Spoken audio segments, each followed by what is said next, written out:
Good day, ladies and gentlemen, and welcome to the NASEF Trinidad Tobago information session for August 2023. It's a pleasure to have you here, and I hope by the end of this presentation, you'll know a bit more about NASEF, starting a club, as well as what is expected with running a club.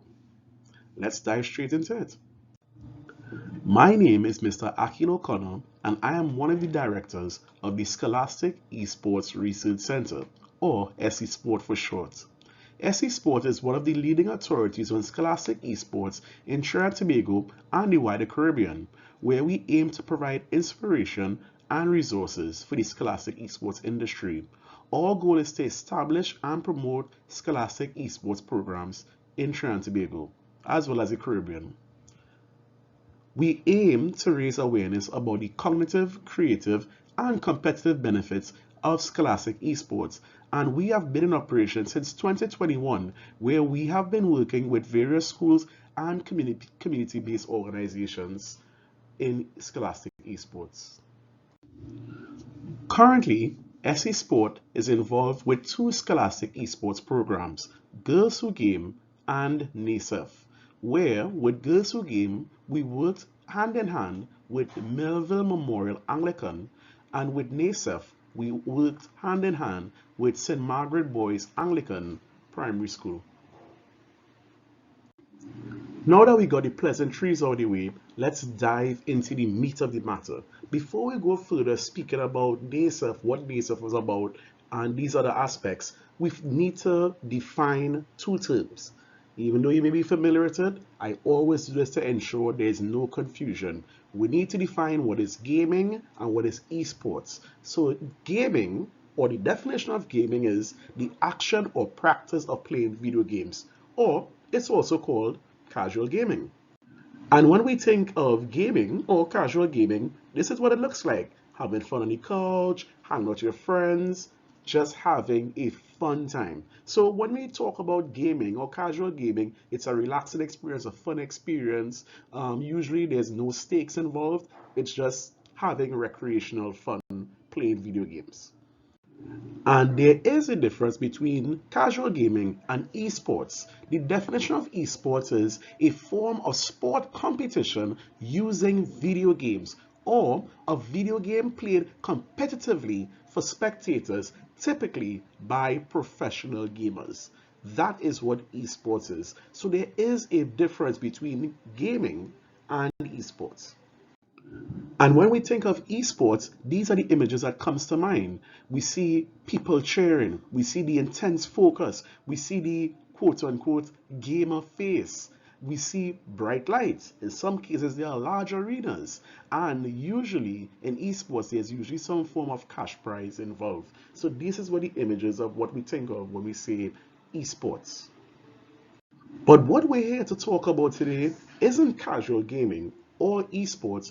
We're here to talk about scholastic esports.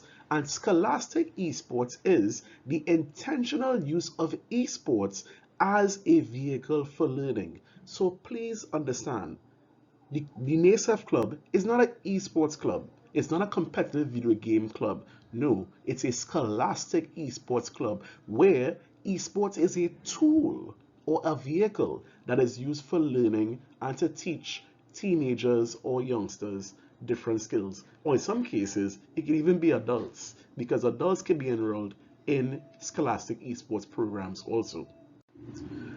And scholastic esport, it brings these pieces together. It brings together the learning and values, as well as the fun and play of traditional esports. And when we bring it together, it forms scholastic esports. In North America, scholastic esports has been in operation for over 5 years. So on the screen here, you would see an example of a kindergarten scholastic esports club. In Trinidad and Tobago, we may refer to it as preschool. So these are preschoolers who are in a scholastic esports program. And in their club, they play Minecraft. That's how they learn. Here, we're seeing a middle school club. So for us in Trinidad and Tobago, this is what we refer to as a primary school. So in primary schools or middle schools, they have scholastic esports club. And in this here, we're seeing them play Rocket League as their game of choice. Next, we have an example of a high school, and the equivalent in Trinidad and Tobago is secondary school. And in their scholastic esports club, they're playing Counter-Strike, which is actually a really interesting selection because if you're not sure, Counter-Strike is actually a first-person shooter. Now that is a bit frowned upon because we're not supposed to promote violence in gaming, but for their school, they're using Counter-Strike as a way to teach scholastic esports. And here, this is a university that is doing a student-run esports tournament. Now, when we mean student-run, we mean the students are doing everything. The students form different committees, so they formed a marketing committee, a finance committee, a production committee, a broadcasting committee, a management committee, and they are doing everything. So they raise funds for the event, they are managing their own event, they are broadcasting the event, they are players, they are coaches, and everything is being done by these students. And as I mentioned, this is being done in universities all over America currently, student-run productions. So as we have seen with the previous examples, scholastic esports can be integrated in any aspect of education, whether it be preschool, primary school, secondary school, or even tertiary education. In fact, it can even be implemented in programs outside of school. And NASEF, the network of academic and scholastic esports federations, is one of the largest providers of scholastic esports programs, resources, and opportunities currently internationally. NASEF programs and resources are all based around the fact that video games is an excellent tool for learning. It helps improve visual acuity and attention. It helps to foster scientific reasoning. It accelerates language learning. It helps to improve digital and print literacy. It increases problem-solving skills. It's associated with high math achievement, and it's strongly associated with technology fluency. So video game holds a lot of benefits in various areas, and that's why NASEF is so strong in believing in the possibilities of scholastic esports. This is our NASEF family, our international partners who are doing work all over the world, North America, South America, Europe, and Asia. And it has been my pleasure over this past year and more to have met all of these people. Yes, I have actually been in contact with all of these people on some level, from Gerald to Jorel to Carolyn to even Jihan. NASEF is an inviting community of leaders, in movers, and innovators. And by starting a NASEF club, you will also be part of this powerful community. And along with having an international network of professionals, there's also an international network of partners. So all of these people on the screen, NASEF are partnered with in different capacities. And yes, by joining NASEF, by extension, there are opportunities to get access or in communication to these various companies and organizations.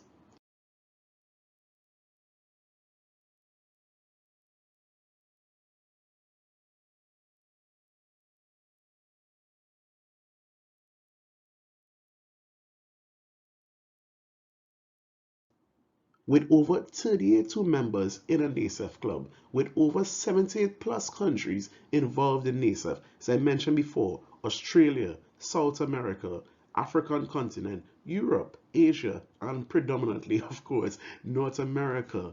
NASEF is a global village and it's growing. So the question is, will you become part of that village? And along with having over 78 countries involved in NASEF, there are also over 32 global affiliates or international partners. So that means there are NASEF headquarters in all of these various countries: Mexico, Honduras, South Africa, South Korea, and of course, even Trinidad and Tobago in the Caribbean. Through working with St. Margaret Boys, we learn the NASEF curriculum does work. It can be applied to schools in Trinidad and Tobago, and if a primary school could handle it, I am sure that you who are looking at this, your students or potential students or club members, they can handle it too. So the students of St. Margaret Boys, they were exposed to careers in esports, digital education, international competition. They were challenged to bring in their devices and use it in a structured setting, and they did it extremely well. This was one of the opportunities the students of St. Margaret Boys were able to be a part of, where they were able to do a cross-cultural exchange in Minecraft education with a club in Costa Rica, where those students spoke Spanish. So it was interesting seeing the students communicate through the passion of gaming, even with that language barrier, with other students who spoke Spanish while they only spoke English. I have seen firsthand the benefits of a scholastic esports program at a school. It helps students' retention. It helps students' attendance at the school. In fact, in some cases, it actually helps students' school performance because they wanted to do well in the club. But in order to do well at the club, you have to do good at your schoolwork also. So there was actually a greater effort being made in the classroom. And all of this was done by a scholastic esports program that was offered by NASEF. I'm sure after all those testimonials about the St. Margaret Boys Anglican Club, you may be interested in starting or running a club on your own. Well, there are 8 steps to a successful club startup. Let's see what the steps are.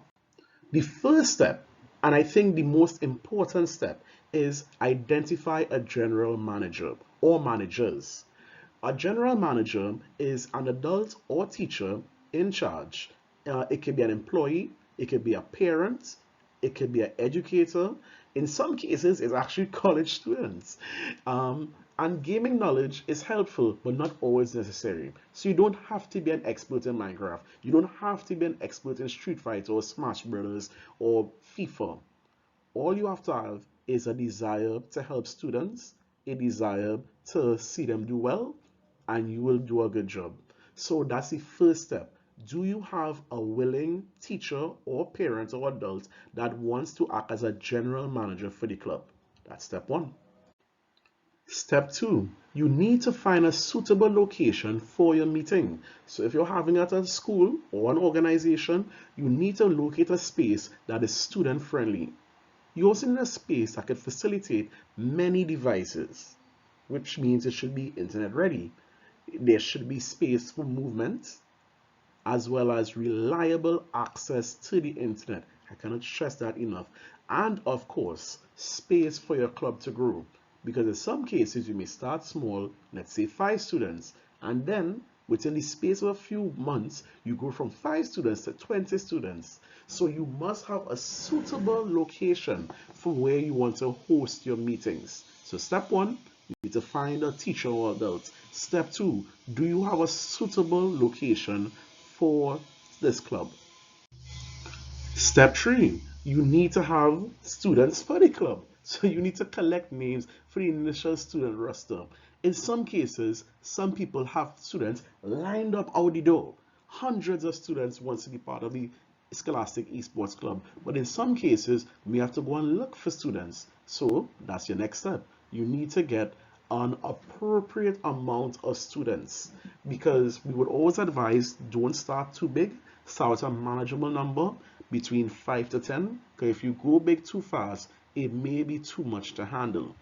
And remember, All interested students may enroll for a club initially, but you have to make sure that their grades, well, as we know, we say percentage in Trinidad and Tobago, but we have to make sure their grades are stay above a certain level. So whatever your threshold is, if you think 60% or higher is appropriate, that's fine. 70% or higher, that's fine. Hold the students accountable, because what you don't want to happen is you have students that aren't doing well in school and they think it's okay. No, you have to let them know if you're going to be part of the club, you must have a certain grade in order to do well. Just to recap, so you have a general manager, you have a suitable location, and you have students excited for this classic esports club. Your next step is to set the cadence for club meetings. What do you mean by cadence is, what day is a club meeting? Now, from my experience, it's better to do the 1 day a week model, which is the one seen on the right. And so, because 1 day of the week, students have different commitments. So having the club on more than 1 day, it can be cumbersome. But if you have it for 1 day, on that 1 day, your meetings are split into curriculum or learning activities first. And after you complete the learning activities, that's when you get into your fun video gameplay or your esports practice. So that's your next step. What day is the club? And then you start to prepare your club routine. Next step, getting familiar with the NASEF curriculum. Now, every term you should be using a curriculum to follow, whether it's the introductory curriculum or whether it's the healthy gamer curriculum, it could be the careers curriculum. There are a ton of different curriculums to follow. If you're not sure what I mean by curriculum, I mean lesson plans. Yes, NASEF provides detailed curriculums and lesson plans for you to follow. And trust me, we'll get into that soon enough. So that's your next step. As a general manager, you have to get familiar with what you are teaching or what you are about to teach your students. So you have your general manager, you have your location, you have your students, you know what day the meeting is and how the meeting is going to flow. You know what curriculum you're using and you're getting familiar with it. The next step is to complete the esports club charter. Now, this document may look intimidating. Trust me, it's not. All it is, it's like it comes as the official contract that your school is now part of the NASEF International Network. But you don't have to do anything.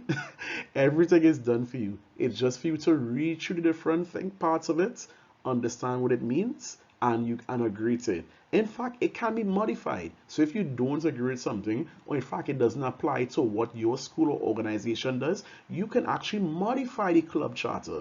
So this club charter comes as your club agreement going into NASEF. This is what you intend to do, and this is what you are responsible for going forward. And the last step for a successful club startup is thinking about beyond the game challenges. Yes, you have your NASEF curriculum. Yes, you're following it and you're doing really well. You just did the charter. But what else could the students be doing other than just following the curriculum? You could challenge them to do different things. You could challenge them to create a logo. You could challenge them to create a website, produce a flyer. What about photographs or videos? So there are different things they could do beyond the curriculum. After the club is over, give them a challenge. Our challenge for this term is we're going to design a website or we're going to design a YouTube channel. So that's also something to think about when you are doing your club. And if you follow all those steps, you will have a successful NASEF club. So do you think you could do all those things? Can you get a manager? Can you find a location? Can you get students? Can you decide on a day for meetings? Are you committed to understanding and following a curriculum? Do you think you could look through the club charter and sign the contract? And do you think you could find some challenges beyond the game for students to do? If the answer is yes to all those questions, then you are ready to start and run a NASEF club. I know at this point you are so excited to start your NASEF club. You heard all about the benefits of scholastic esports. You heard about the opportunities with NASEF. You heard how fun the NASEF program is. But now let's dive a little deeper into what operating your club really is. Let's look at when you first start your club in the first term. Now, when we start your NASEF club, one of the things I kept mentioning is that you have to follow a curriculum.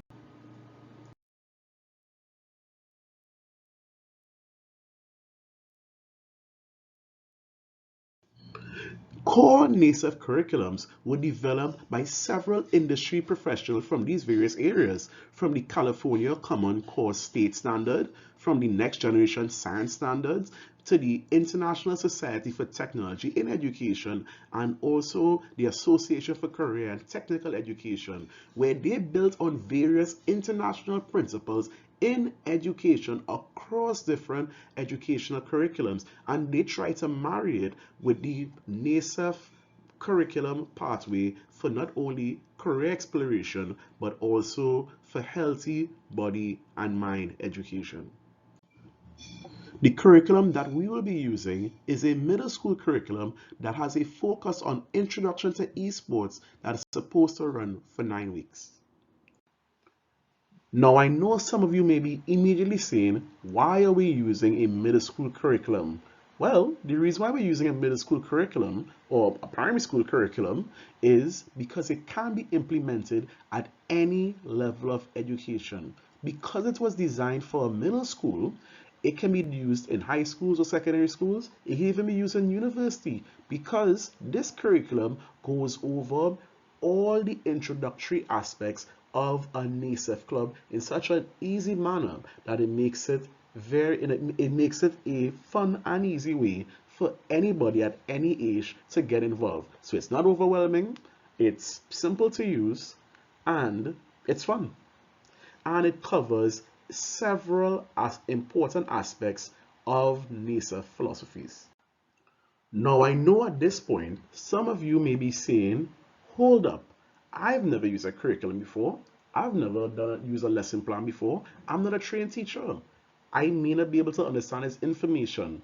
And this is where I want to tell you, this is where SE Sport has you covered. We are giving you the option of using a recording so you don't have to teach the lesson. What we will do, we'll provide video recordings of someone, actually this is myself, Mr. O'Connor. So there are recordings of Mr. O'Connor teaching the lesson. All you have to do is press play on the recording and of course press pause at the appropriate points, and the lessons will be taught for you if you choose to use that option. Or you have the option of doing the lessons on your own, because these curriculums and lesson plans, they were designed in such a way that all you have to do is read the instructions that are given to you, and they are giving you step-by-step instructions on how to deliver it. So you do not have to use the recordings. You have the option to do it on your own. So it's entirely up to you.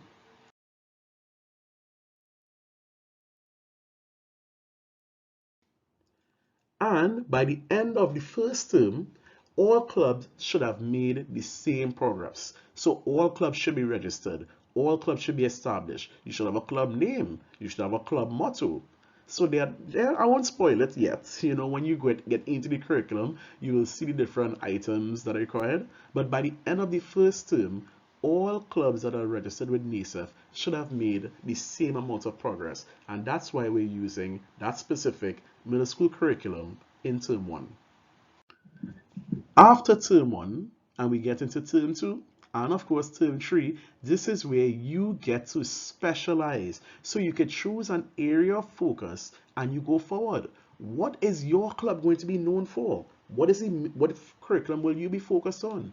Will you be focused on careers in esports? Will you be focused on being a healthy gamer? Do you want to be a farm craft club? It is up to you, because after those initial few months in term one, you should have a very clear idea of where the direction you want the club to go. And the good thing is there are so many resources, and curriculums available that it should be easy to facilitate what you would like to do. So in fact, you could choose more than one area. You could do farmcraft and be a healthy gamer. You might want to do careers in gaming and be a healthy gamer. So it's up to you. So the direction and the growth of your club when you begin to specialize. And that brings us to the end of our NASEF Tobago information session for August 2023.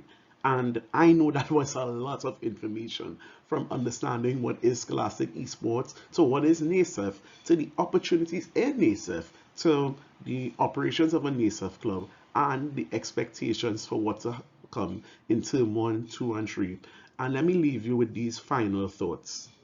I would advise to you, definitely explore the NASEF website. Think about all the benefits and opportunities that can be presented to you if you continue on this path. And also remember, while the opportunities and resources are there, it comes down to how you utilize them, how you maximize them, how far do you want to go, because there are so many things you could do to further yourself, not only as an educator or a potential educator, but also even a career in this field of scholastic esports, or even not only the opportunities for your students, but even for yourself, and to represent yourself on an international level. So I know there's a lot of information, and I would again do your research, ask questions, browse the website, become very familiar with it, and I can't wait to be in contact with you and begin your journey as a member of NASEF. Thank you for your attention. This is Akil O'Connor, and I hope you have a great day.